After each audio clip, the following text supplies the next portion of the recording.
Hello and welcome to episode 178 of Magic Rays of Light, a podcast exploring the world of Apple TV and so much more. I'm your host, Devon Dundee. I'm joined by my co-host, Sigmund Judge. And Sigmund, this week we got our first look at the Vince Gilligan series Pluribus, which we've been eagerly anticipating. We'll talk more about the details there in a little bit, but anyone who has seen the teaser for it, I think either you never want to see a donut again, or you've been craving donuts. So I just thought I'd ask you, which camp do you fall into? I'm in the camp of not craving donuts that have already been licked. Me, personally, I've always been like a traditional donut eater. You know, sugar on the outside, jam on the inside. I don't know if that's a British thing or if that's an American thing as well, and if that translates. Well, we call it jelly, but yeah. Okay, so they're the same thing. I didn't notice all this time. But yeah, jam donut as a kid was like the best, with Krispy Kremes and all sorts of donut companies. Lots has changed. I'd say for me, like a Krispy Kreme donut, like a caramel on the center and chocolate on the outside, is the perfect treat. Me and my goddaughter used to go and see the hockey at Streatham Ice Rink together, and that would be our treat on a Sunday. We'd go out and get a drink, and we'd go out and get a donut to bring with us, and it was the best. How about yourself? I've never really asked you this. I think we've touched upon it with popcorn before, but like, are you a sweet or a savory fella? I have a really strong sweet tooth, and I feel like that's something that most people outgrow as they get older, and I just absolutely have not. I love sweets. I love donuts, and anything you put on it, in it, I'm down for it. The more sweet, the more sugar, the better. I love that story about you and your goddaughter, because it's funny how we associate different things with our relationships. Catherine and I, the first time we hung out, it wasn't our official first date, but the first time we hung out was to go to a donut food truck that had come to town for a company called Hertz Donuts. And so that's just always been a part of our history as well. So it's funny how things that might seem a little bit silly can actually be sentimental. And so, yeah, I'm a big fan of donuts. Dunkin' Donuts is my go-to around here. I enjoy their coffee and their donuts. So if I'm going into work one morning and feeling like I'm dragging, I need a little boost, a quick swing through Dunkin' would get me going. So, yeah, I'm a big fan, but that trailer definitely made me think I need to probably double-check my donuts, especially if they're brought in by a coworker, just to make sure. How do you check? I don't know, but I unlocked a fear I didn't know I had, I guess. I love the name of that donut company, Hertz Donuts. I'm guessing because you eat so many donuts, you end up hurting. So it's actually a play on the phrase Hertz Donut, like Hertz Don't It, but it's a game that people play. They'll say, "Do you want a donut?" And then they'll hit you in the ribs and say, "Hurts, don't it?" Just a silly thing. It works better with like a Minnesota accent, I think. But yeah, it was a cool place. They unfortunately went out of business. Pandemic stuff, got in the way of certain things. But there's one couple hours from here when we're out of town, we'll stop by and get it. And they have lots of weird donuts with like cereal on them and things like that. One of those weird memories that gets unlocked as you're going about life and covering TV. You'd really think it's going to come up, but here we are, Sigmund. I have one last question when it comes to donuts. Can you eat one of those like sugary jelly donuts without licking your lips? It's a challenge that I remember being a thing when I was growing up. I think I've pretty well mastered it. As much as I love sweets, I hate anything sticky on me anywhere. And so I've pretty well mastered how to use the napkin and to arrange it just the right way so that I'm not getting anything on my mouth either. But you're right, that does take quite a bit of skill and practice. So if you're not there yet, don't give up. You can get there. Well, that was our dessert breakfast talk for the week, Sigmund, but I guess we should probably get into some Apple TV stuff since that's what everyone is actually here for. Coming up on the show this week, we're going to recap Apple original comedy series Stick. We're going to share tons of Apple original release news, including an update on the much-anticipated series from Vince Gilligan that we previewed before. We're going to start, though, with last week's release of the tvOS 26 public beta. I think it was announced right after we recorded last week's segment, so we weren't able to cover it then, but we've now had almost a week of people having it available, conversations about it, and coverage of it.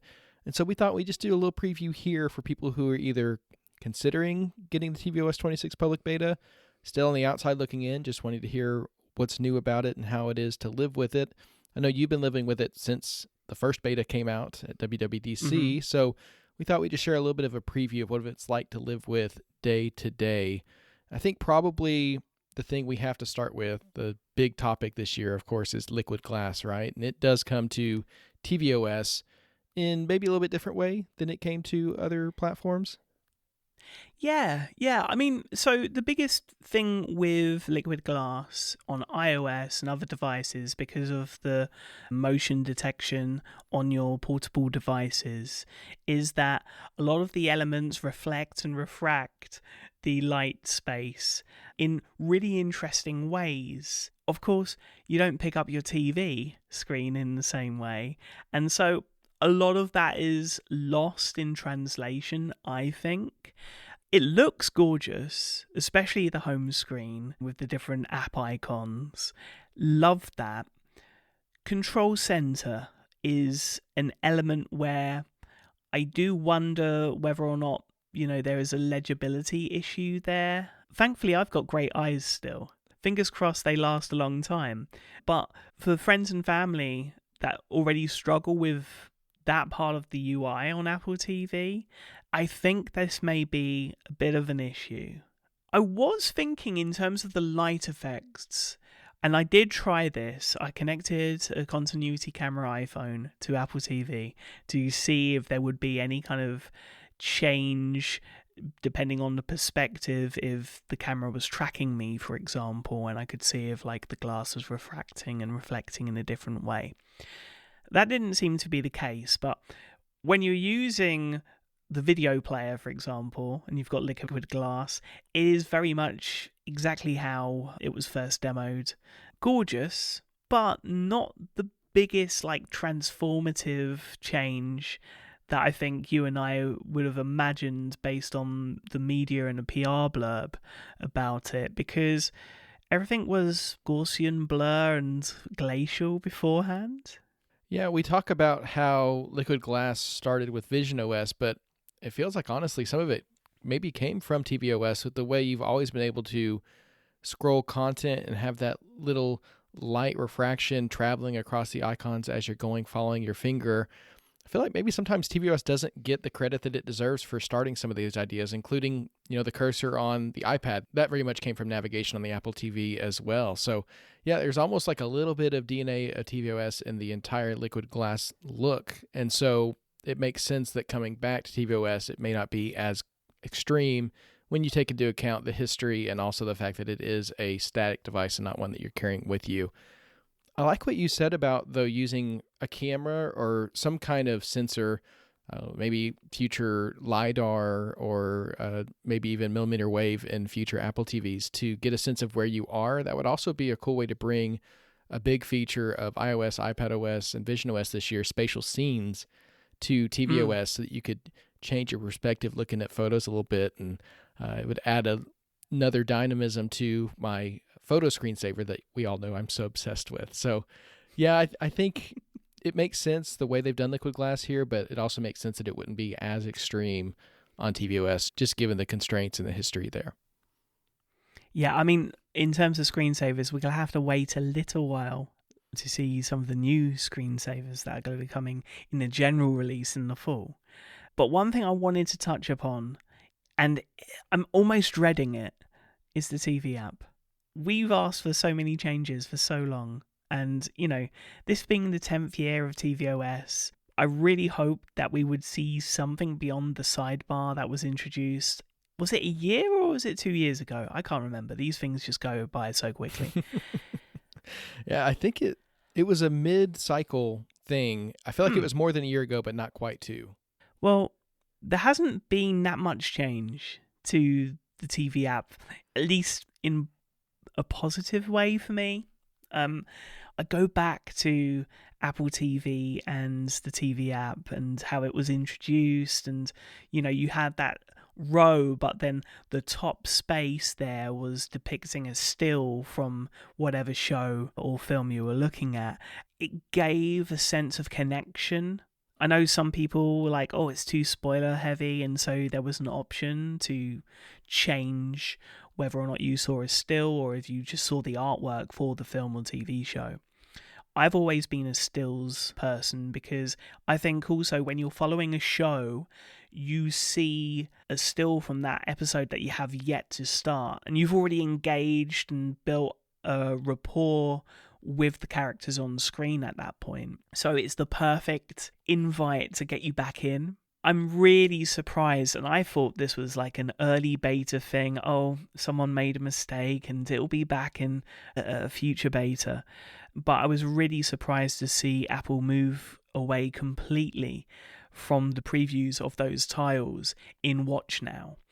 They are still available to peruse when you hold down and go into the show, and you can see that. But there is something that, again, it feels like once again we're kind of going another step away from us being able to engage with the characters and the feel of whatever we're watching, and everything's being presented more as a product with, you know, those airbrushed images that people are paid so much money to put together to promote a film or TV show. But I think once we get into a film or TV show, it should change, or at least the option should hopefully come back by general release to get us back to those still images.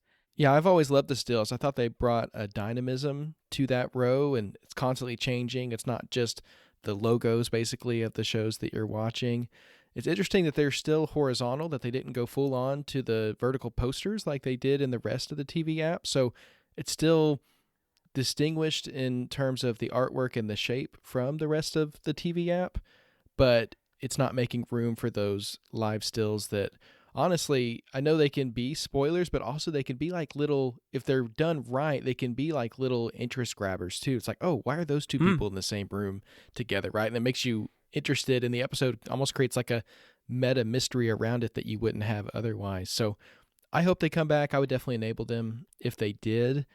Yeah, it's an interesting decision. I didn't know at first if that was a limitation of maybe the redesign. They were trying to keep things consistent and not have to account for every different kind of image that could possibly go in there.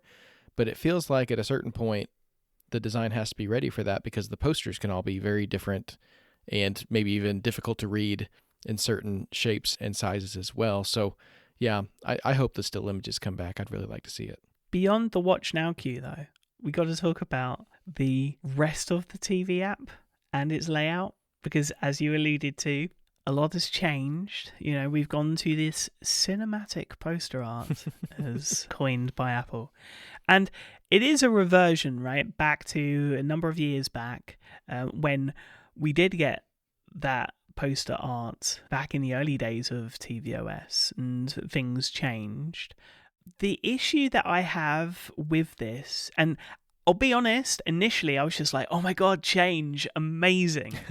But the more I looked into it, a lot of what is being displayed is in the assumption that everyone can read every different font, and that every font is eligible, right? You're really working not only with, of course, the marketing team at Apple TV Plus on this, but you're hoping that all of the studios in the TV app are going to do the same and really care about legibility, because there is no indication or title underneath, mainly because of that different format, right? There just isn't the space really there. We have 2 more tiles. When scrolling, you actually only have access to 6 tiles at a time, as opposed to, you know, your 2 rows as it is currently for the general public.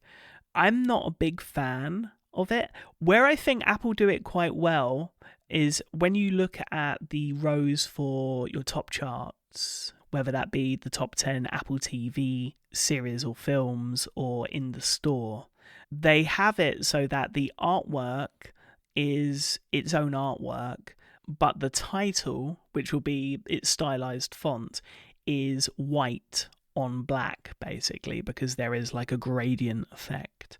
And that works really well. again, there's an issue to me for legibility, and it doesn't feel like these decisions are coming from the same people that may have brought us, dim flashing lights and all of the other accessibility features that we've seen over the years in tvOS. And so it's a little bit of a head scratcher for me. I don't want to be super negative, but that's where I am. Yeah, I think it'll be interesting to see if they add some kind of option to put those labels back underneath the posters, because you have to imagine the metadata is still there for people who use VoiceOver. But if you want to enlarge the text, you're kind of out of luck with these posters because you're relying on the artist to make that text readable. And so, yeah, I definitely think there at least needs to be an option to add those captions back, because I think there are people who will need them and need to be able to adjust the text size. I love the look of the posters. I think the new layout looks very cool. And as you referenced, Apple calls it cinematic, which I think it definitely has that effect. But you have to consider everyone who's going to be using it, not just the people with great eyesight who love film posters. Now, I do have to ask you, we talk all the time about profile switching on Apple TV and how it can be a headache, and this is something I'm anticipating becoming more of a problem in my household before too long, as someone learns how to use the remote, and I no longer become the person having to push the buttons to start Danny Go or whatever else it is that's being requested. And so I wanted to ask you about starting up the Apple TV and going straight to that profile switcher. Is that something that you've been doing, and do you like it that way? I do. I love it. It's very easy. As you boot up, you're prompted to switch the user. And actually, because I have two accounts, I've got a UK and a US account, it comes quite handy there as well, knowing which app is playing with which iCloud syncing at the moment. So that's quite handy. The one thing I would say is something that I think a lot of people are going to look at is making sure that their profiles look decent for iCloud. I think it's something people have been able to skip over, but now I think people are going to make the effort to actually have a really nice profile picture, attached to their Apple ID. That's cool. But yeah, I mean, there are so many prompts, so I think that prompt on startup is just perfect, really. I think that's going to solve a lot of headaches, a lot of issues. One thing I haven't yet explored is whether or not, and I'm sure you can, whether or not you can actually lock your profile behind a PIN code. I think that's a thing. But yeah, it's the bugbear of tvOS.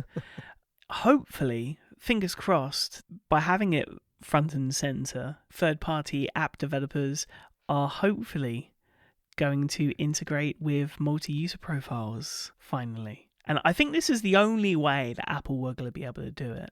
It's very in your face and very un-Apple-like, but it had to be done, and I feel sorry for anyone that decides to disable this straight away, because I think it's perfect. I think it's a great follow-up to the legacy of the Mac login screen. And I think the design of it is great. So yeah, I'm excited for this and happy that it's an addition to tvOS 26. One theme, strangely, across all of Apple's operating systems this fall is phone calls. There's a new phone app on the iPhone. The phone app is coming to the Mac. Phone calls are coming to Vision OS, which I'm very much going to appreciate when I'm in my headset and getting a call. Don't have to scramble around to find something else to answer the call on.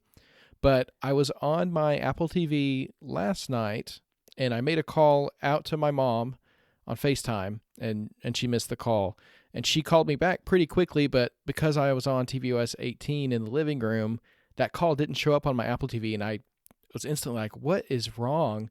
And then I remembered that feature is actually coming with tvOS 26. So my mind was trying to live in the future. I've already on board with all these changes to the phone app and phone calls across Apple systems. But have you been taking calls on your Apple TV? I have not been taking calls on my Apple TV, but I've seen them ring. It's been another thing that I've hit dismiss on. And when there's been a film that I really want to get into, and you get after a certain time, you don't expect calls anyway, and so it's probably spam of some kind. So I finally started using Do Not Disturb which is a feature that came 2 years ago to tvOS. It's a strange one because it doesn't link with our focus modes on iOS yet. I'm really hopeful that there is some kind of integration there at some point. But I used Do Not Disturb previously. If I'm watching a sports game, I don't want to know the other score. I'm not going to get those notifications under Do Not Disturb, whilst I may be happy to have those notifications at different times.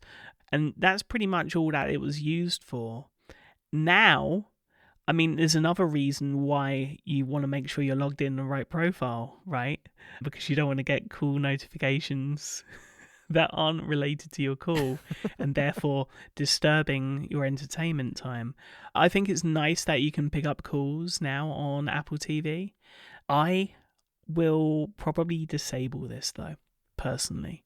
I feel like notifications, there's enough with the doorbell or the cameras in Apple Home, the score updates. I think there's enough, but that's the purist in me. Yeah, I could totally understand how, especially when you're watching maybe an intense film that you're really trying to take in and not break the emotional connection with, that a phone call would be intrusive and not something you want to deal with. Now, if I'm just sitting around watching The Bachelor, maybe it's not quite as big of a deal, but I wish that and hope that personally that eventually focus filters come to tvOS so that they can integrate with your focus modes on your other devices, because that really is the promise of focus modes, right? That you can enable it on one device, it goes across devices, and you have full control over who can contact you. And if there's one device like the Apple TV that doesn't do that same screening, then that can be very frustrating. I run into that with my Vision Pro, because Vision Pro doesn't have focus filters either. And so every call, text, and email gets through. Well, I guess not calls quite yet. I guess only on Vision OS 26 if you're on the beta. But all the texts and emails have been coming through since I got my Vision Pro, even if they're filtered out on other devices. And so, yeah, I hope that becomes something that gets incorporated into the other OSs as well, because it's amazing on iOS, iPadOS, and macOS. And I think, especially with calls on tvOS, we need that control as well, not just a one switch and control center that you have to activate every time. Now, if I had a setup like you, where you've got your Apple TV and you've got your HomePods, that could either be seen as like another great thing, because of course the HomePods would be able to pick up the call and you'd be able to use the microphone that way. Very cool. But if it was a private call or a conversation that should have been private, do we know that the Apple TV is not going to hijack the call that you should have answered on your phone? So, in a family setting, great. I remember when FaceTime came to tvOS and our friend Jonathan, just become a father, was like, oh, this is going to be fantastic. I'd love to know actually how much use he got out of it. And I'd be interested to know actually how many people use FaceTime right now. But of course, this is phone calls, but the same could be said for FaceTime, which I'd imagine if you're deep in the Apple ecosystem is the preferred way of communication anyway. So yeah, it's interesting. Again, it's a strange one. And I keep hearing from younger people that, no one makes phone calls anymore. I do. So if this feature is for anyone, it's probably for me, and yet I'll probably hit disable on it. We talked very briefly then about HomePods, and I wanted to talk about AirPlay because, of course, we heard one of the big things about AirPlay speaker support. When the public betas released last week, I watched video after video and read article after article, basically just relaying that AirPlay speaker support was coming and that you would largely be able to just connect any AirPlay speakers to Apple TV, and it would pretty much be a HomePod replacement for you, provided you didn't want the voice feedback and that kind of thing. But there are limitations. So this feature set is a HomePod replacement if we went all the way back to 2018 when the HomePod first released and the integration was a bit spotty, right? Because I don't think Apple initially thought that people would use HomePods in that way to connect to their Apple TV. And of course, theatre mode came later on. But in the in-between stage, you could AirPlay the audio for films and TV shows that you were watching from the select apps that would allow that. Then when it came to system sounds, or if you wanted to play a video game, that would all then come through the TV speakers. Well, fast forward to 2025, and that's exactly the experience that you get when connecting AirPlay speakers as permanent speakers to Apple TV. So TV, film, great. Games, it's going to come through the TV speakers. Those navigational tings, they're going to come through the TV speakers. And so it is a little bit strange. And if I remember correctly, when home theater mode came to HomePod, it was very much mentioned on the technical level that it was a little bit difficult because they're having to almost remux the sound to then be able to play well with Siri and all of the system sounds as well. So they're doing something quite complex to achieve what they are. But of course, competitors have pretty much caught up when it comes to that, and in some cases, and the likes of Sonos probably over surpassed them. So it's good for those that don't have HomePods, but not the tentpole feature that I think a lot of people are claiming it to be.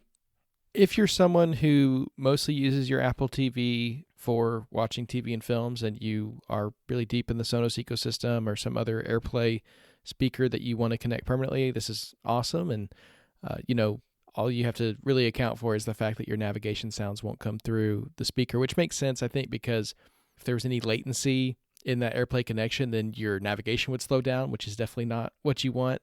And so it's easier to sync up with video. So I think there is a group of people who are really going to be happy with this. But yeah, if you're gaming a lot on the Apple TV, or if it's going to be jarring to you to hear your navigation sounds come out of a different speaker than what you're used to, this might be a little bit too distracting and not necessarily what you're looking for. So it's covering some ground, not all of it. I guess we'll keep an eye out and see what happens with this in the future. Now, the big feature everyone wants to know about, Sigmund, or the one I at least want to know more about, because this sounds really interesting to me for parties and family get-togethers, is Apple Music Sing, because now you could use your iPhone as the microphone so that as you're singing along, it really is basically a karaoke experience where your voice is coming out of the speakers and along with the music, and you're getting to broadcast that. So tell me a little bit about Apple Music Sing and any experience you've had with it. Yeah, I used it on the first beta and everything worked perfectly. Apple Music Sing, as everyone knows, it came out a couple of years ago on tvOS, and it allows you to drop the vocals on any track, which is brilliant for people that are into pop, but even if you're into death metal, right, you can scream along however you want to.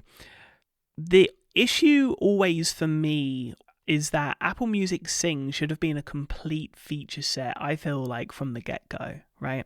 It had the camera input when it was first launched, thanks to continuity camera, but there was no audio input. Now you've got iPhone and it's nice and easy. You can either connect via a QR code or you can just connect via a prompt as well. And it works, it pairs, it is great. The issue I have is, okay, when I'm done with that and I've got my camera set up and I've shared my vocals, we're in the age of social media now. And in fact, we were in the age of social media all the way back in 2007 when PlayStation released SingStar on the PS3 and integrated a social element to it where you could export the video of that karaoke session, right? Whether it was good, whether it was bad, and there was a real community that formed through it. Once I've sung a song on Apple Music Sing, that's it. There's nothing to kind of call back to, so it feels like this feature is still incomplete. And as I say, we're competing against something that came out in 2007. I don't want to wait another year, if that makes sense, to make this a complete feature. And it just feels like something that's been staggered when it really didn't need to be. And I think also you break that immediacy, right, with a new feature. Apple Music saying, great, what can I do with it? Oh, I can't record? I'll never use it again. And it will just be lost to time unless they can recover it in a year or, in October or November, or, if there's new hardware needed for that. I can't imagine there is, because we've been able to airdrop video replays from games since all the way back in, I think, tvOS 15? I don't want to be the guy singing the blues, Devon, but as much as I'm happy that we're at least seeing some changes and some effort being put into tvOS this year, the 10th anniversary of tvOS, at least at this moment in time, I'm a little bit sad. And that's why I haven't been necessarily chomping at the bit to talk about this update. You look at just where Apple TV is at the moment, and there'll be bugbears that we've wanted filled, for so long, and instead we've seen, I think, unnecessary changes to the TV app in place of them. We still can't update an Apple TV via the Home app. And when it comes to the Home app, you don't have a scrolling status underneath the Apple TV icon showing you what's playing. You have to hold down and punch in, and then you can see what's playing. Whereas I've got a friend who's got a player by Zidu, and he's integrated that into Apple Home via Home Assistant, and he has that feature. And you'd think Apple would be the first to integrate something like that. And I think the other thing also is, we're talking about the rumors of possible moves into the home, and that's great, and I look forward to new product. But when you pair Apple TV with HomePods, they still work as like two separate things trying to work and coordinate together rather than be in unison, right? Sometimes I'll request something via a HomePod, and the HomePod will start playing music, not on the Apple TV, but on the HomePod, even though it's connected to the Apple TV. Sometimes it will give different weather information. Obviously, if I ask the HomePod and the HomePod's connected to Apple TV, wouldn't it be nice if it knew that the Apple TV was awake, that you saw the weather on screen as well, to give you a bit more information about humidity, air quality, and those things? Do you have similar thoughts to me, or am I being super, super down? I don't think you're being super down. For me personally, because I haven't had hands-on experience with it, it still feels kind of ethereal to me, so it's mysterious and something that I still look forward to jumping into and experiencing the new UI. And I have experienced the new TV app layout on other devices, so I'm interested to see how that works on my big TV. But I completely understand how the feature set, the changes here, we do our wish list every year, and we're very ambitious, of course, and how compare that to the list of things we're getting, and how that could be somewhat disappointing. I do think there are things to celebrate here, like the profile stuff. That is something we've talked about for a long time, and this could be the start for the fix there. But yeah, and Apple TV's always been one of those platforms that, and I think this year actually more than ever, we have the potential for this, for surprises mid-year, because Apple only announced the 0.0 features. There's nothing that Apple announced at WWDC that isn't coming in the fall, right? So we've got a whole, at least 6 more months of development that they could do any number of surprise things, and I have hope for that. And with the home update, I feel like tvOS is a platform in waiting for a big strategic change that's just been put on hold due to some other issues at the company. And so that's where my hope is. I'm going to enjoy this for what it is when it comes, but I totally understand why, if you just look at the list of new features, it may not be what we're expecting, and I'm going to hope for more in the future. But I think to wrap up this preview, do you have any advice in terms of people who are considering the public beta? Do you think it's worth installing, or something people should hold off on? Anything they should do to prepare if they do decide to do it? I think if you have a spare Apple TV that isn't linked as your home hub, then go for it. There's no reason really not to. There are a couple of apps that have had a few issues. YouTube had some blackouts early on. I think there were a couple of syncing issues early on with a couple of other third-party apps, but nothing so demonstrous that you would avoid installing the beta. It's fun. As I say, there's things to check out. I think, if anything, just to get people trained on the profile switcher and that launching at the top of the experience, that might be a good reason. But otherwise, maybe actually hold off and enjoy it all in September. There is something to be said for waiting till the final release and getting to experience it all at once rather than getting it kind of iteratively as it changes throughout the summer. So I'm very much on the beta train on a lot of platforms, but Apple TV is one where I'm going to get to experience it all at once in the fall, and I'm excited for that. But regardless, it is fun to cover. We'll keep an eye on future betas and share any changes there as they come out as we careen towards the fall segment. It's basically August now, so it's kind of wild how close it's already getting.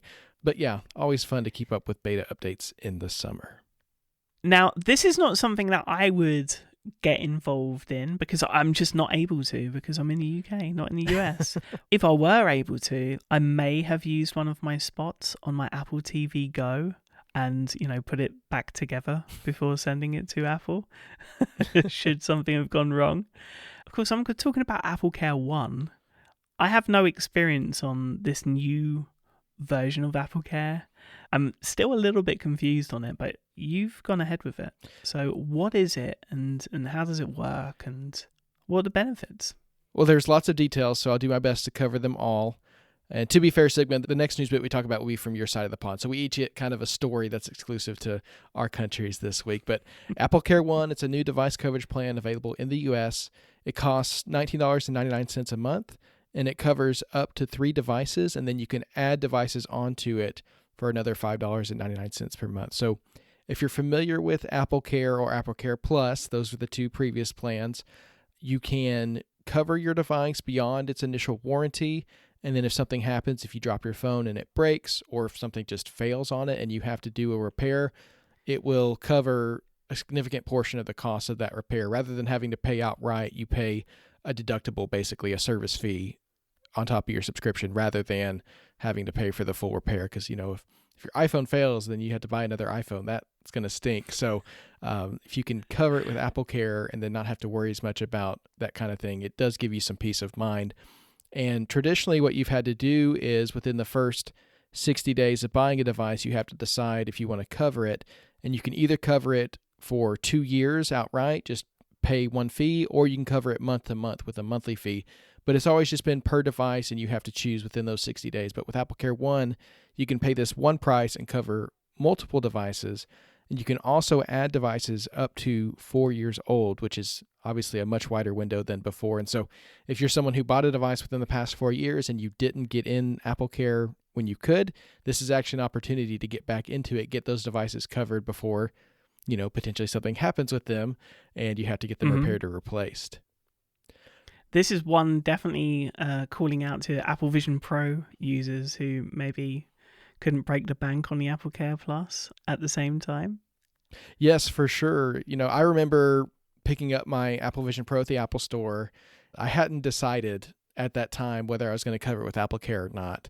And of course, you see the thing, how fragile it can be, and you're about to carry it out. And I got scared and just said, yes, let me get enrolled in this, because I didn't want to, if something happened between the store and the parking lot, I didn't want to be liable for $3,500. So I paid for it. It was between $25 and $26 a month just for the Vision Pro.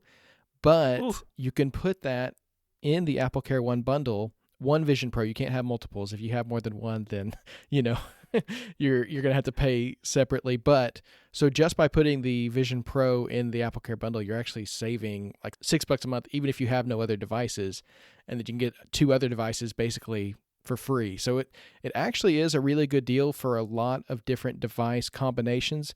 Of course, this can cover iPhone, iPad, Apple Watch, Mac, Vision Pro, AirPods, HomePod, Apple TV, all kinds of things that you buy from Apple can get covered here. And for some of those cheaper devices like the Apple TV and the HomePod, it may be more affordable if you don't want to combine those to keep those separate. But if you're bundling, which is what Apple's wanting you to do here, then you can save some money. And the coverage continues as long as you pay the subscription. You can add and remove devices at any time as long as they're within that 4-year window of purchasing. So it's not like you're locking yourself in forever for paying this. You don't have to cancel the whole plan to swap out a device. If you trade in your device, it will automatically be replaced on your AppleCare One plan with the new one, which is cool. You don't even have to remember, because that's the worst. When something happens and you think you're covered, and then it's like, oh, I forgot to check that box way back when. And, it can just be a whole mess. So this is a really cool plan. It's honestly something that has saved me money, because I did put my Vision Pro on it and my 2 iPads that I was covering before. So it ended up saving me like $13 a month. The whole process was really great. I just went into the settings app. I went to my coverage section, and it said, do you want to upgrade to AppleCare One? And I swapped over the Vision Pro first, because I knew that was the most obvious. That would save me the money. And then after I had swapped over the Apple Vision Pro from AppleCare Plus to AppleCare One, then it said, do you want to add other devices? And it gave me the opportunity to swap over my iPad Pro and my iPad Mini, which were both already covered by AppleCare Plus, but it even refunded me for part of the month that I'd already pay for. So it's a really great process. And then it said you can also add these other things. I think a couple of my HomePods are eligible and some other things, but I ended up just sticking with the 3. And the other caveat that I was hoping would be different going into it is there's no family sharing with AppleCare One. It has to be a device that's tied to your Apple ID. You know why that is? Why is that? Because Apple waiting for AppleCare One Premiere, right? Yeah, I love that. AppleCare One Family, AppleCare One Premiere.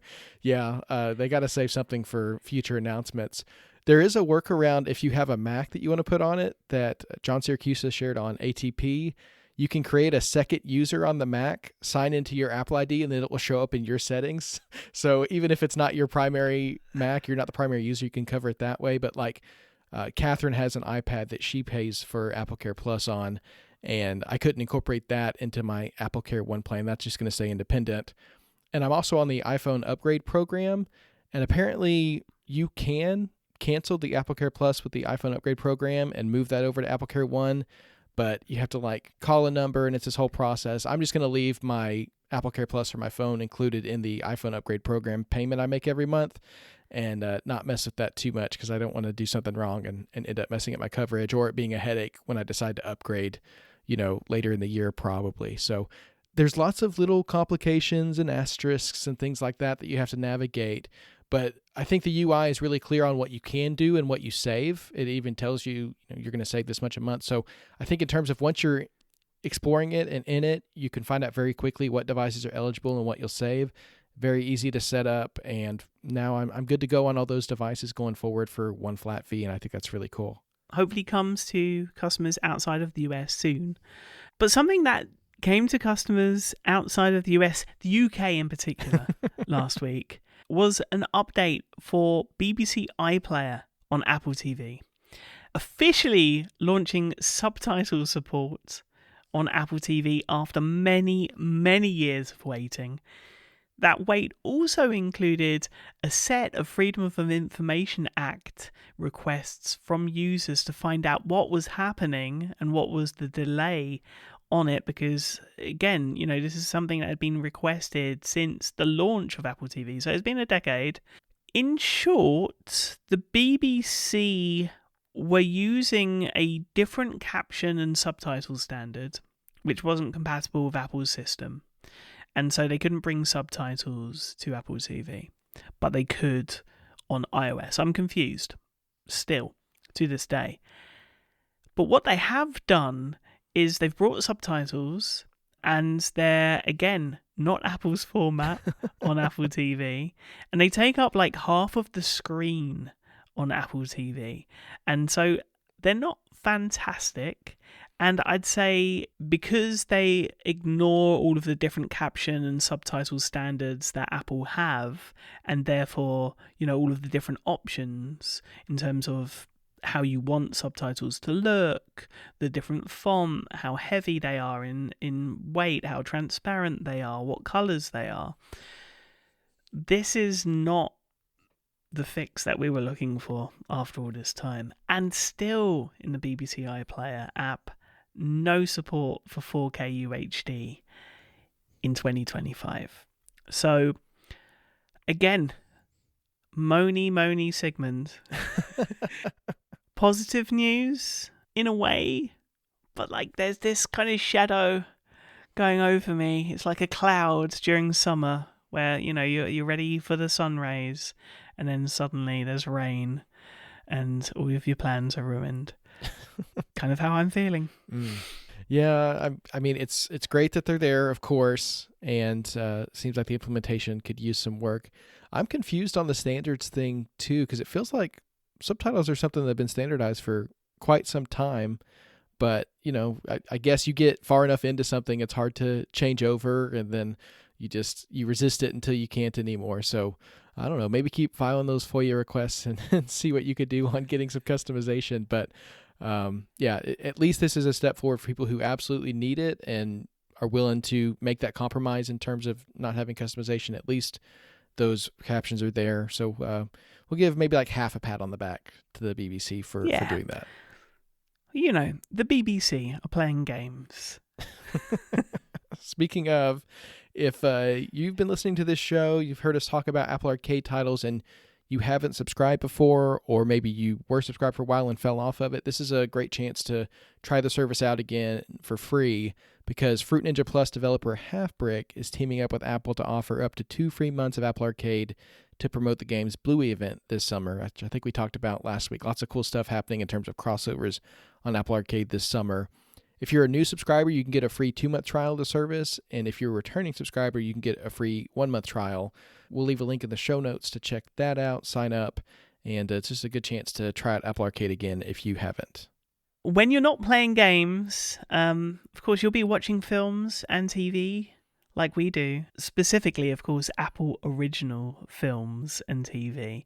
And the biggest Apple original film, I think, of all time at this point, F1 the movie, is coming back to IMAX this weekend.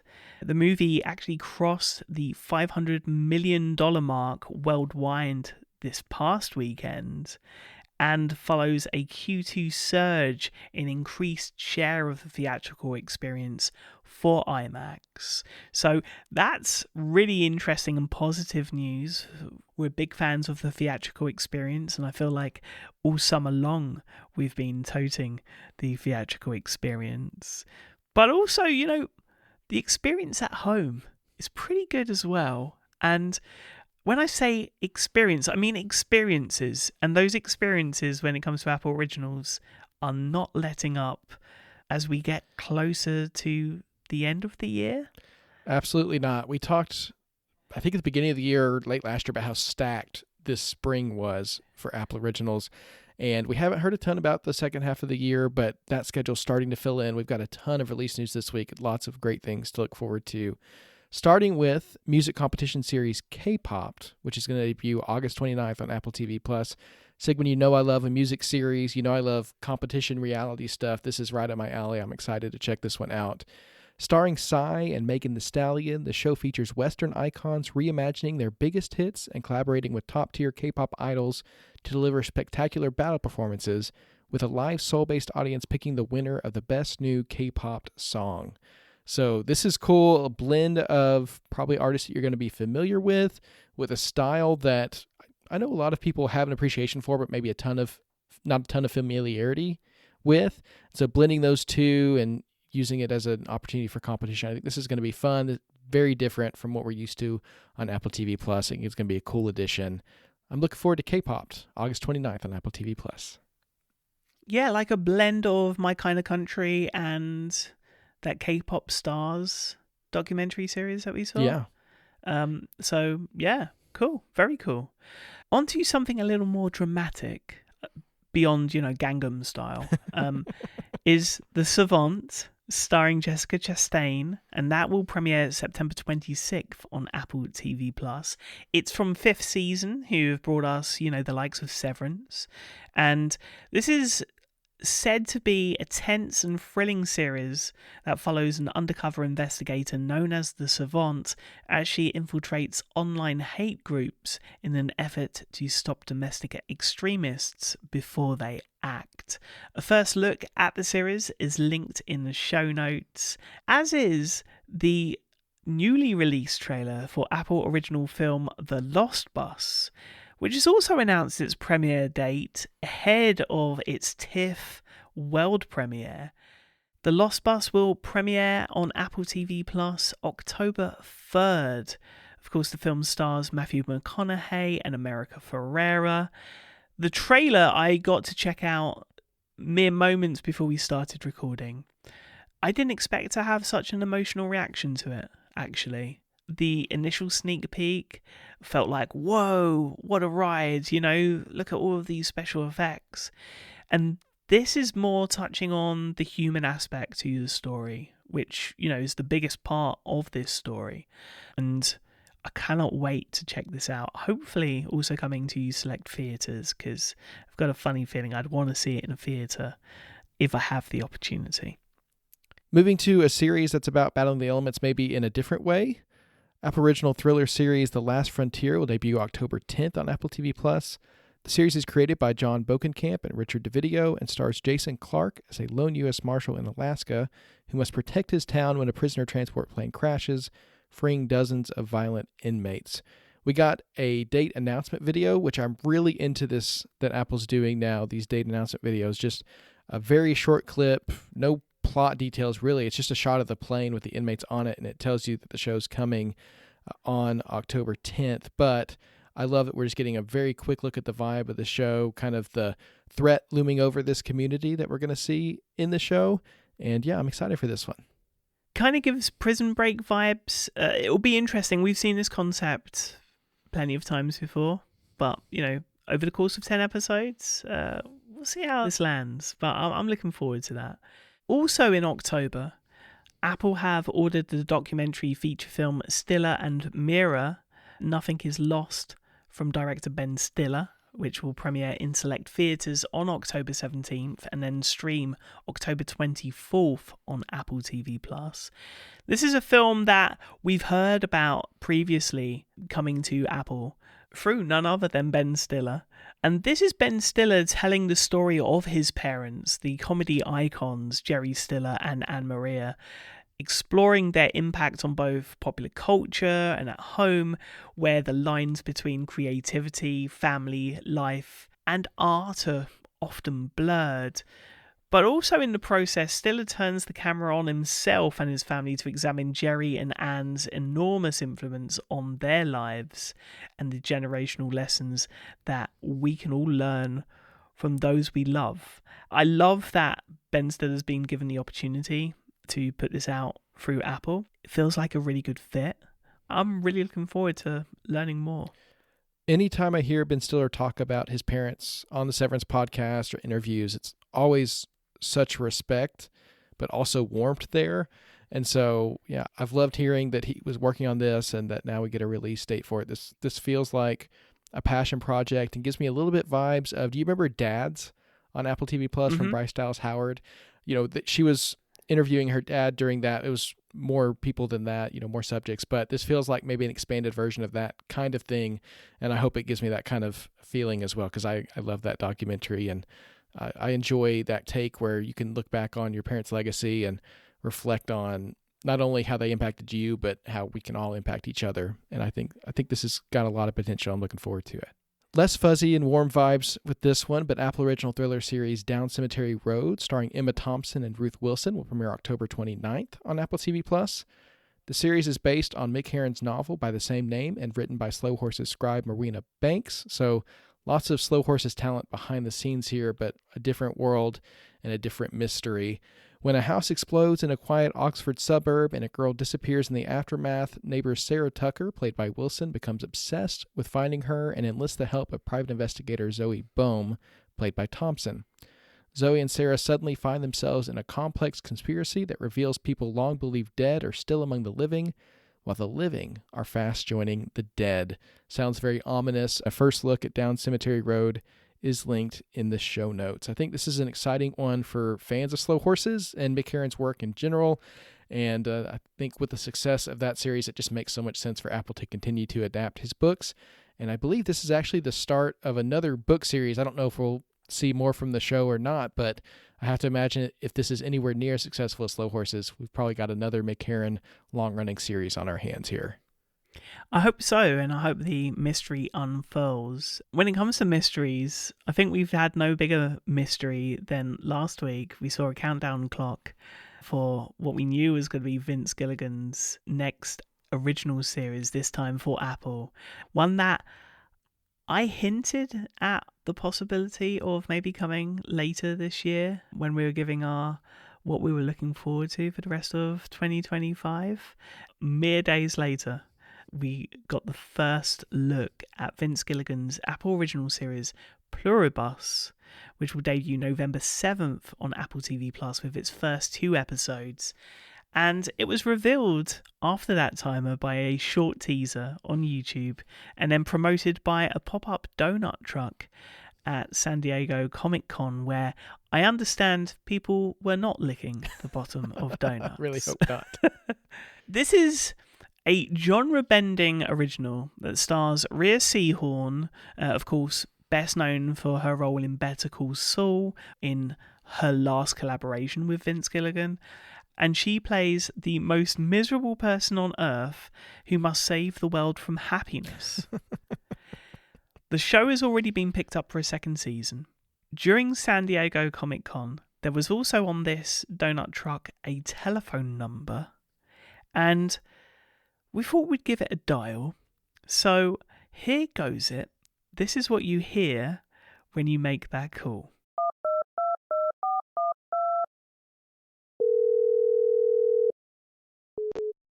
Hi, Carol. We're so glad you called. We can't wait for you to join us. Dial 0 and we'll get back to you via text message. Now, following that call, I just received a text. It says, Devon, please know your life is your own, Carol. You have agency. That being said, reply yes to sign up for updates from Apple TV Plus, which I think is a great marketing ploy. I'm going to do so. And wait, here's another. You must have so many questions for us.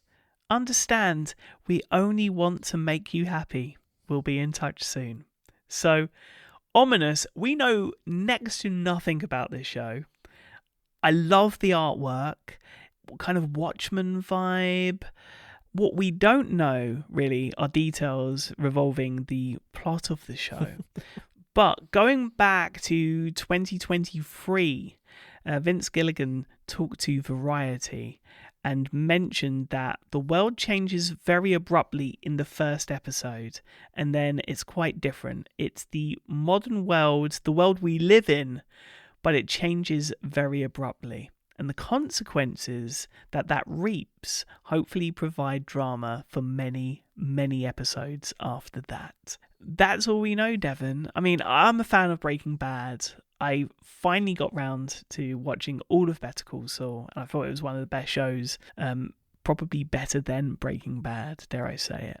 And so I'm really interested to see where this goes. The other thing that we know is that this show isn't going to revolve around like crime and amphetamines. That was another thing that was mentioned just this weekend. But yeah, you're looking forward to Pluribus? Oh, and also the I is a 1, so how should we be pronouncing it? Pluribus? I have no idea. That's tough. I guess we'll find out what the 1 is. We got a lot going on here, Sigmund. We've got the 1, the smiley face, the donuts. I love the viral marketing here. I think this is a sign that Apple really believes in it and that the company behind it really wants to get it out there. I mean, we're several months out from the release, but people are already talking about it, and I guess we'll see what happens with that phone number over time. But if they can keep this kind of conversation going, I think this bodes very well. And of course, with the people behind it, you can't help but be excited. I loved Breaking Bad. I have not gotten to Better Call Saul yet, but I have heard many times that it takes what is good about Breaking Bad and takes it to the next level. So yeah, Vince Gilligan is someone I certainly respect and look forward to seeing what happens with the series. And of course, going in knowing it's got a second season already in the works as well always gives me confidence too. But we do have one more release we have to talk about. This one came out of nowhere, Sigmund. None of us predicted this because there were no rumors or anything. But Prehistoric Planet Ice Age is coming to Apple TV Plus November 26th. It's a sweeping new 5-part installment of the award-winning natural history series from executive producers Jon Favreau and Mike Gunton, produced, of course, by the BBC Studios Natural History Unit that brought us Prehistoric Planet and Planet Earth, and this time narrated by Golden Globe and Olivier Award winner Tom Hiddleston. It's got an original score by Hans Zimmer, Ans Rosman, and Kara Tolv from Bleeding Fingers Music, and it invites viewers into a dramatic new era of prehistoric life millions of years after the extinction of the dinosaurs, an era shaped by ice, the intense fight to survive, and the rise of a new cast of giants, the iconic megafauna. So this is really exciting. Of course, we were obsessed with the first 2 seasons of Prehistoric Planet and all the things that have spawned off of it. I mean, you've got immersive experiences from it. You've gotten real world experiences and museums from it. And now this makes so much sense to cover a new era in the prehistoric history. I love the name Ice Age. Of course, that brings me back to, as a kid, the animated series of films that still hold such a beloved place in people's hearts. But I think this will probably have a more realistic tone to it.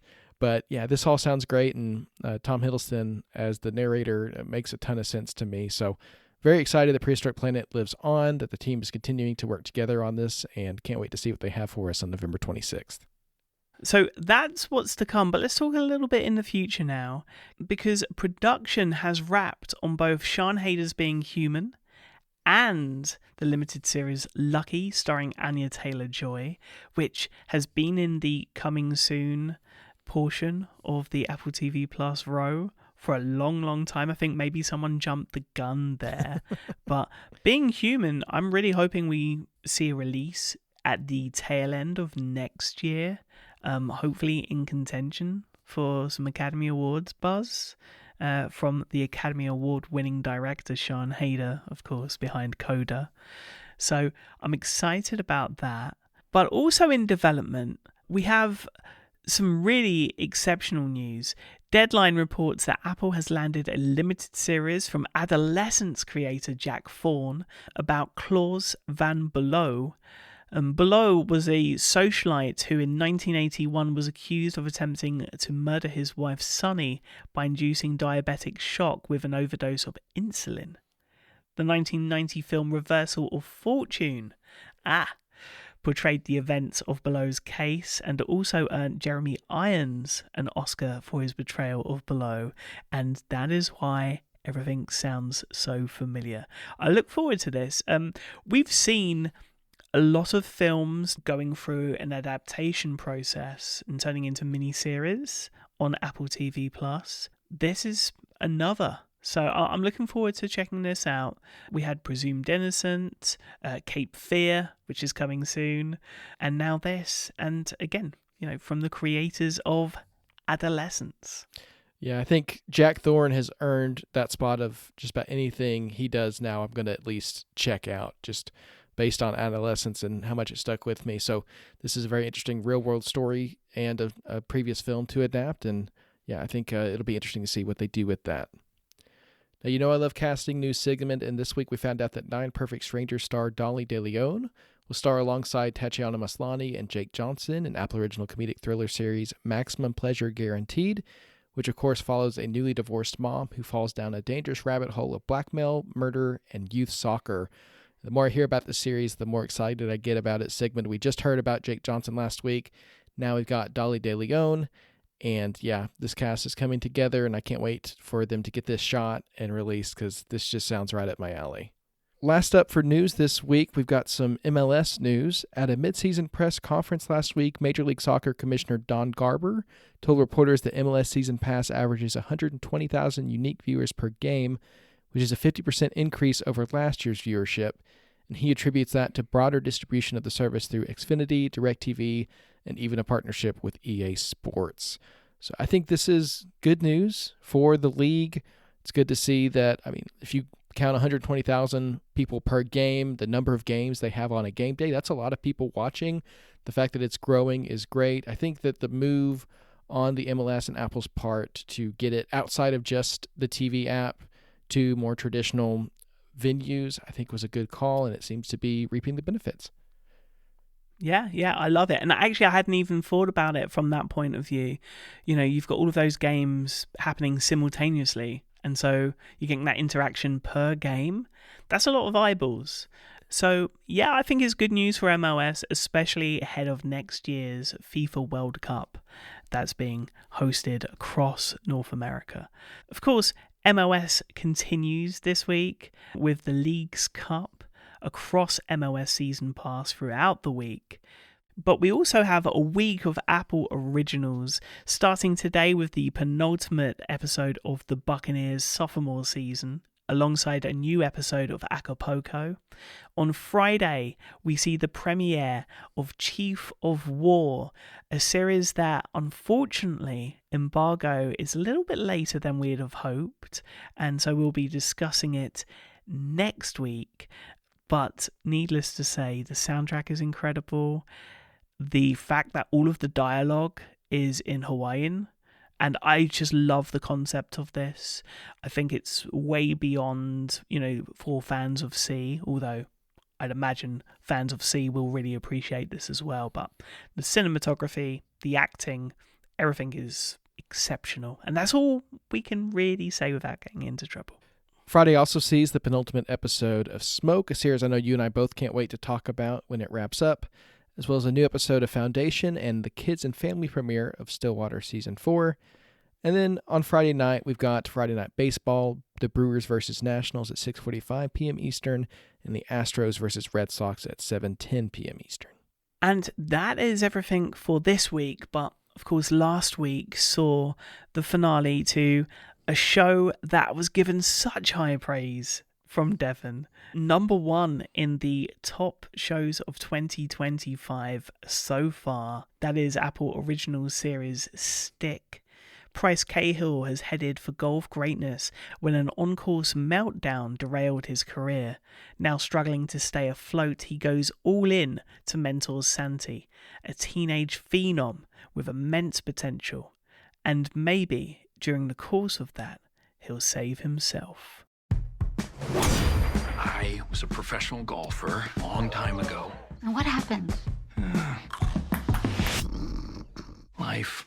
I found a kid who swings a golf club like a dream. When it's good, it's great. But when it's not, damn it, I'm missing a nap for this. This is your mulligan? Your shot at redemption? Now, of course, with all of our recaps comes a spoiler warning, especially with this show. I would say, if you've yet to see this show and you've been put off maybe because of the golf concept, you're doing yourself a disservice. Please join us again on the next chapter as we'll talk about TV app highlights and our up next picks. But for everyone else, wow, what a 10 episodes we had. This show, of course, created and showrun by Jason Keller, starring and executive produced by Owen Wilson, but also starring Peter Dager, Mark Maron, Mariana Trevino, Lily Kay, Judy Greer, and Timothy Oliphant. And I got to say, I was absolutely blown away by this. We heaped so much praise on this show, Devon, but I think before we get into our thoughts, we want to recap what happened in this season. We'll start with Bryce Cahill. He's a washed-up pro golfer, turned salesman and con artist, who discovers this golfing phenom Santi at the driving range whilst he's, trying to sell those golf clubs to someone that probably didn't need them. He's using a loan from his ex-wife Amber Lynn, and Price convinces Santi's mom Alina to let him represent the young golfer and take him on the road for the amateur circuit. The crew sets out on the road in an RV driven by Price's former caddy Mitz, But they run into trouble at the first tournament when Santi bristles at Price's coaching, with Price having to convince Santi's new romantic interest, Zero, to go on the road and work as Santi's caddy, relaying Price's instructions in secret.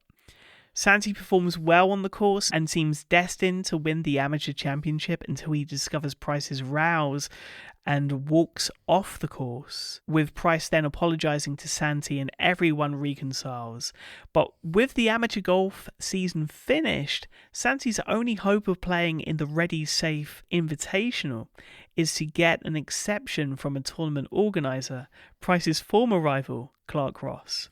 The team pulls off this elaborate, multi-stranded con to clinch Santi a spot in the tournament, and with Price carrying his bag, Santi performs remarkably, taking the lead before the final day of play. Then, out of nowhere, Santi's dad, who is also his former golf coach, resurfaces and asks to be Santi's caddy for the rest of the tournament. His presence and criticism undermine Santi's confidence, and his standing quickly plummets. Price then steps in to help Santi stand up for his dad and finish the tournament with a spectacular putt that prompts the crowd to rush the course and sing Simon and Garfunkel's Cecilia in support of Santi. And the season ends with Price and Santi preparing for the next season with a one-on-one game where Price finally shows Santi what he's capable of for the very first time. Devon, you already shared some of your feelings on Stick when we ranked our favourite shows of the year so far, and you were very positive, putting it at the very top of your list. So now that the whole season has aired and we can talk more in depth, what were your overall thoughts, and did that finale hit those expectations head on? Oh, they absolutely did. And I mentioned when I shared that list that I was very biased, not only by the plot of the series, but also recency, of course. You know, we tend to remember the things recent the best. Sure. And even a few weeks out, I stand by where it's at in the list. It's still number one on my list, and I think will continue to be so for some time. It's going to take something pretty epic to knock it off there, I think.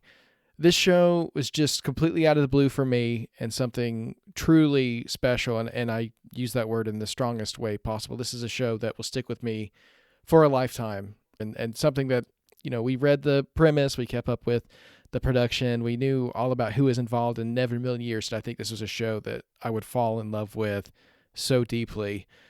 It uses something at least tangentially relatable, the sport of golf, something people have heard of, at least. Maybe if you're not directly familiar with playing it, you at least know what golf is for the most part. And, you know, sports is something that people can connect with on a general level, but it uses that to bring audiences into the life of this found family who are all dealing with their individual losses in their own way.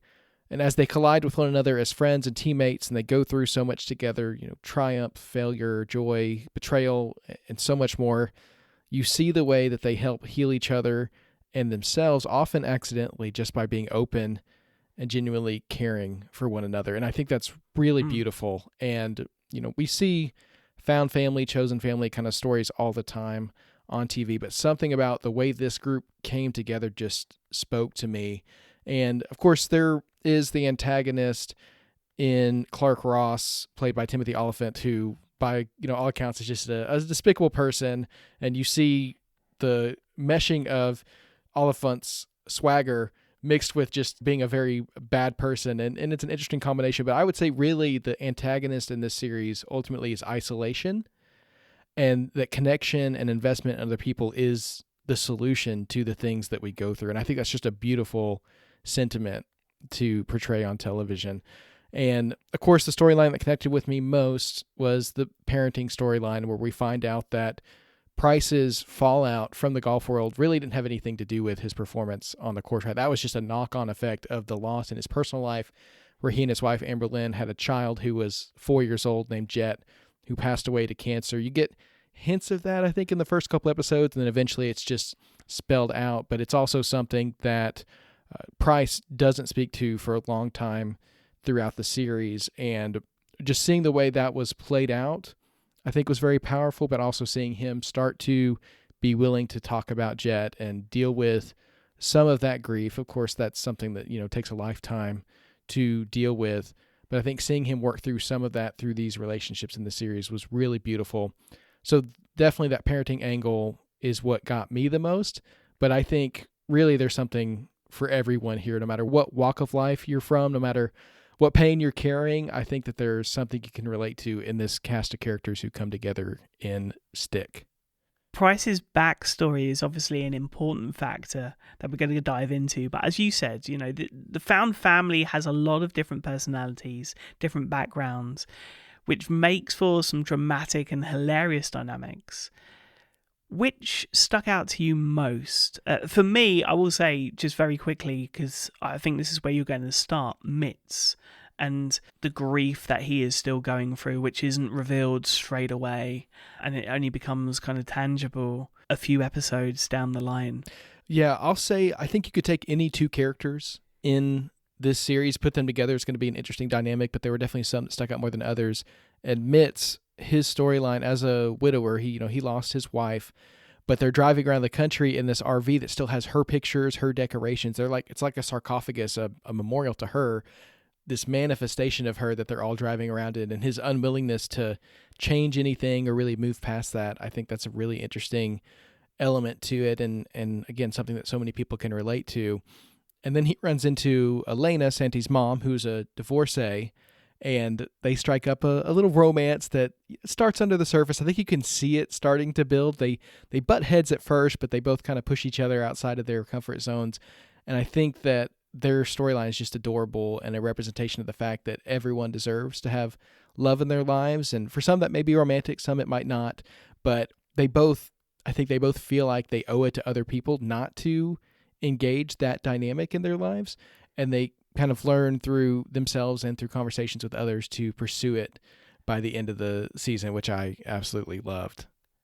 And of course, you've got Santi, who I think his big hurt is the abandonment by his father. His father was his golf coach. He tells his dad he doesn't want to golf anymore because his dad's so hard on him, and then suddenly his dad leaves the family. And that's just a lot for a 17-year-old to carry. But he comes across Zero, who's non-binary and a loner without any roots. Zero starts off working as a bartender at a golf course where Santi's playing. They quit their job and end up walking the course with Santi, and they form a budding relationship that I think was really cool to see play out. It's that instant connection and innocent puppy love that makes way for a deeper care when the difficulties come, and they very quickly have to deal with some very real things, not only about themselves, but about the world around them. And they come out the other side stronger for it. Their relationship, they learn to respect and appreciate each other. And I think they're such a cute couple. And I think their inclusion is such a nice complicating factor for Santi's relationship with Price, which of course is the center of it all, right? Price wants to be his coach, wants to be his mentor. Price kind of sees Santi as his way back into the world of golf, but also, of course, a way to make money. And everyone knows that Price is out to make money, and sometimes he's doing it through legit ways, sometimes he's doing it through nefarious ways. But I think between them, there's a lot going on under the surface, not only with Santi's history with his dad, but also Price's losses, his career loss, but also his personal loss. And I think at one point, Mitz actually tells him, Santi is the same age that Jet would be now, and he calls him out for it, and they have this whole really real conversation about, you're right, I've not worked through this, I'm doing my best though. And I thought that was a really beautiful moment there. And Santi and Price, they have ups and downs throughout, but it's a relationship that stands the test of time and pushes both of them to be the best they can be. And I love the dynamic that they end up with where they really do trust each other and work together to bring out the best in each other. And I think was a very cool thread to follow throughout the season, because it was a roller coaster for a long time. And then I think I highlighted this relationship in our highlight back at the beginning of the series, but Price and Amberlynn, if only everyone could have such a loving relationship with their exes, right? I love the way these two speak to each other. There's a foundation of kindness and understanding in every conversation that they have below this marriage that broke up, not because of anyone's wrongdoing, but because of the enormous loss that they still have to navigate together in some ways. And so I think you could tell from the way that they interact that there's no animosity between them, right? Their marriage didn't work out, but it wasn't anything that either of them did. It was just what life did to them. And even though they're not life partners anymore, they still can rely on each other in those moments of pain. So yeah, I just thought that was a really different portrayal of a broken marriage than what we've seen before, but I think also real in some ways that we don't normally see on screen. Yeah, I mean, it's touched you in a way that it has touched me as well. You know, there was one particular episode that I think stuck out to us both, and coincidentally, it's the one that had the least to do with golf, episode 6, RV Shangri-La. Why was this one your favourite? I know why it was mine, because it was such a kind of a shock and a surprise to see this kind of loss be given weight and a space, which we often, you know, kind of talk about that mantra of Apple giving space to stories that had never been told. In a lot of ways, this story and this relationship to loss really hasn't, at least in this way.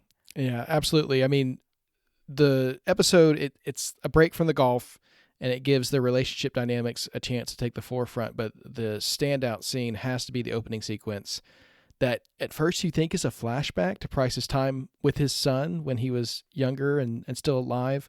But it actually turns out to be a dream that Price is having about what could have been had his son not passed away. So we start where he's young, Jet's, 3 or 4, playing with his dad. And then he gets older and older. And it ends with Price begging his son not to leave for college, but really it's about him asking his son not to leave him, right? And it turns out to be the ignition for Price to just have a bad day, right? Which happens with grief. When bad things happen, grief is not linear. It's not a 5-step process or, whatever they say. And it's not something that you just move past at any point in your life. There's always going to be moments where something comes to mind subconsciously. You wake up after a dream and you're in that for a period of time. And I love that the episode makes space for that. It's absolutely heart-wrenching as a sequence, and it shows you the depth of Price's loss, the way he's still dealing with it. Again, he doesn't communicate about Jed. I don't think he says his name throughout the first probably 6 or 7 episodes. So this is our first chance to really see it from his perspective. We see the outside, we see the way he's isolated himself from others and not wanting to allow himself into those kinds of relationships again. But I think that this is our first time really getting it from his perspective.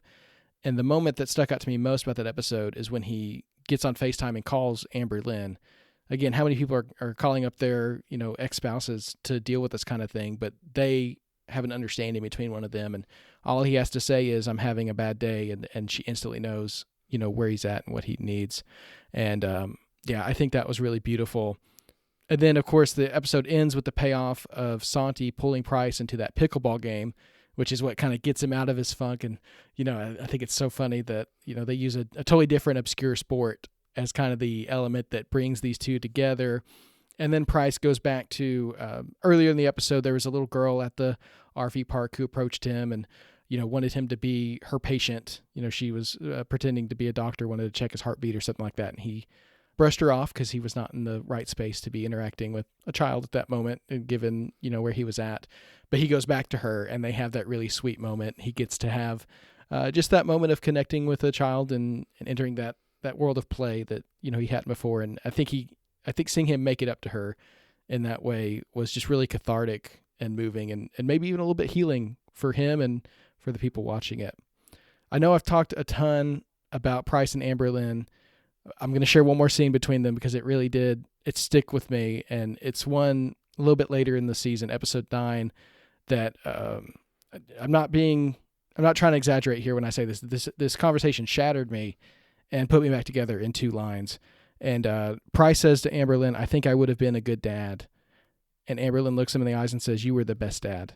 And, I think that just speaks to so much of what they had been through, where they were at. And it reminded me of, I've spoken in the past about, my wife and I having a miscarriage at one point before we were blessed with our son, Noah. And some things that people said to us to encourage us, and just to let us know that, losing a child doesn't mean you're not a parent anymore. that part of you, that love that you have for them doesn't go away. And regardless of, the age or circumstances or whatever it is, I have a tendency to tell myself, to downplay my experience because it was different from other people's. But regardless of how it happened or what happened, that encouragement that, you are a parent, that you did your best, that love that you have for that child was real and valid, and it's sticking with you and it not going away.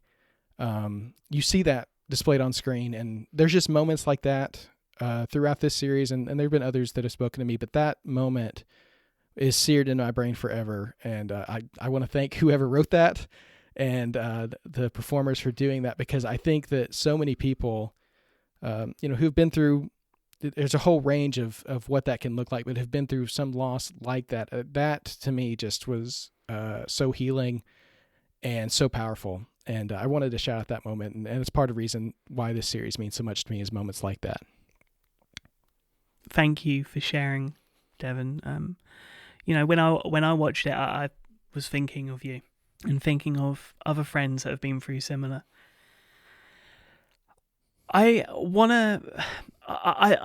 could talk about this for forever, but I want to kind of end on some final thoughts and on a little bit of a lighter note. This was a show that, had my heart in my mouth throughout. You just wanted them to succeed so badly, right? When it came to the sport, and you wanted to see this young person achieve their dreams without the pressure applied on them from someone so toxic and someone so close to be so toxic, their father. And you wanted so much for it to work for Price and everyone involved, really, because in the end, everyone put so much into this. I loved how this ended. The finale was perfect. We mentioned Cecilia from Simon and Garfunkel. That is a track that used to be on repeat when I was a kid on a cassette in the back of a car with my parents. But also in the lead up to that, we got some Beastie Boys as well with Sabotage. So it hit everything for me. What is it you're looking forward to in the second season that we know is coming? And what do you hope is explored? Well, I want more Mitz and Elena. Obviously, they didn't get enough time in season one, understandably, with everything else going on. But I want to see their relationship bloom and play out. I think that final scene really set us up for was, of course, Santi's going to continue on. He almost won the tournament, and I love the way the finale had him redeem himself in terms of, he made that awesome final putt, and he's still on the right track. He went off the path a little bit during that tournament, but he's came back, and I think he has a lot of opportunities to be a pro golfer.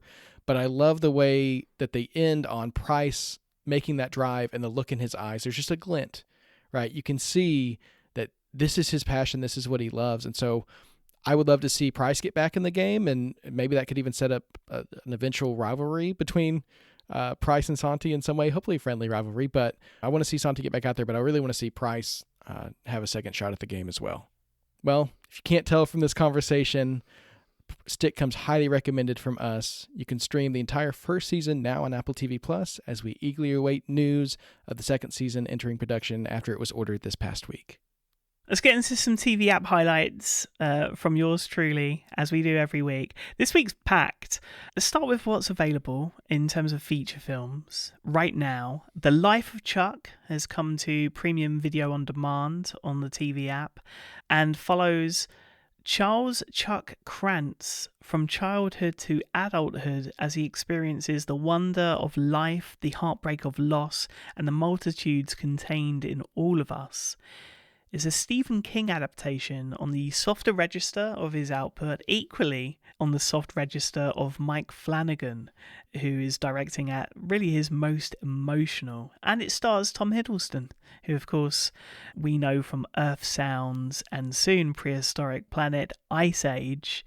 All I've really heard about this is that it's a tad strange, but there's a superb dance number that we need to check out. So that's The Life of Chuck. Then 28 years later, has come to premium VOD this week, with the majority of the film, of course, shot on iPhone 15 Pro. And it's the return of the British zombie franchise that we've talked about a few times now on the show. And it sets some surprising depth and a range of themes with a fine balance between, the schlocky gore fest that you'd come to imagine and the psychological elements of this zombie franchise, alongside a coming-of-age story. So this is definitely one of Danny Boyle's best, and I look forward to seeing more in the series to come. On Thursday, we have the second season of Twisted Metal on Peacock. This is loud and rambunctious, and it's the second season of a video game adaptation from PlayStation. I'm excited to watch this, as the debut ended up being a real surprise. One tip for this one, definitely turn it up loud. And on Friday, we have a bunch of releases. Final Destination Bloodlines comes to HBO Max, alongside the debut of Eyes of Wakanda on Disney+. This is the animated anthology series created by Todd Harris and brought to us in collaboration with Ryan Coogler's Proximity Media, with the Wakandian warriors carrying out dangerous missions around the world to retrieve vibranium artifacts throughout history. And then also, for those that are more into a reality game show vibe, on Friday, 007 Road to a Million comes back to Prime Video. This is Brian Cox returning as the controller in the show's second season, which sees pairs of everyday people competing in James Bond-inspired challenges for a chance to win £1 million. And lastly, on Tuesday, you've got 3 of my best of 2025 movie picks so far, all available this week in the Apple TV app. Caught by the Tides on Premium VOD alongside Sorry Baby, and coming to Hulu this week is Bob Trevino Likes It. So lots and lots of great stuff to watch, but of course we can't end on just my highlights. I've got an up next pick coming as well, but what have you got for us for this week's up next pick? Well, my next pick this week is a show that's returning to form, I would say. It's been going since 2004. It's called Project Runway. It's a reality competition series for fashion designers wanting to become the next big thing. It's created by Eli Holzman, and traditionally it was hosted by Heidi Klum with Tim Gunn on board as the mentor. They both left a few years ago to go to Amazon Prime Video and do their own series called Making the Cut, which was a previous pick here on the show. But Heidi's back. Tim's not, but Heidi's back on the series, and it's moving to a new network. It's going to be coming back Thursday on Freeform and Friday on Hulu. So if you're a fan of the reality competition fashion series, or if you just like Heidi Klum, check out Project Runway. That's my pick, Sigmund, but what have you got for us? Well, I'm going to go animated. You went animated last week. This week I'm going animated. King of the Hill, Season 14. Coming to Hulu on Monday. This is an amazing series from Mike Judge, set in Texas, animated series that follows the life of propane salesman Hank Hill, who lives with his substitute teacher wife Peggy and wannabe comedian son Bobby, alongside deadbeat niece Luann. And Hank has strikingly stereotypical views about God and country, but is unpretentious and sees the world simply. And that's what I've always loved about this show. I mean, this was airing, I think, originally alongside like Beavis and Butthead, right? But it's very, very different in scope. But there is some cross there if you look at the early episodes of Beavis and Butthead. Whilst I haven't seen this upcoming season, I've heard really, really good things. And one critic I wanted to point out was Nicholas Kaur of Vulture and New York Magazine, who said, what really gives the revival its staying power is its emotional core, a gentle sweetness that runs through Hank, the Hill family, and the town of Arlen. So I'm really, really looking forward to this on Monday. But yeah, I think everyone's going to have square eyes by the time the next episode rolls around, Devon. Well, that's a couple last picks to leave you with for this week. Thank you so much for listening. And of course, we would always love to hear from you. You can contact us on social media via the links in the show notes, or you can reach out via our contact form, which is also linked in the show notes. We'll be back next week with more on Chief of War and the return of Platonic. So until then, stay safe, watch some Apple TV, play some Apple Arcade, and have a great week.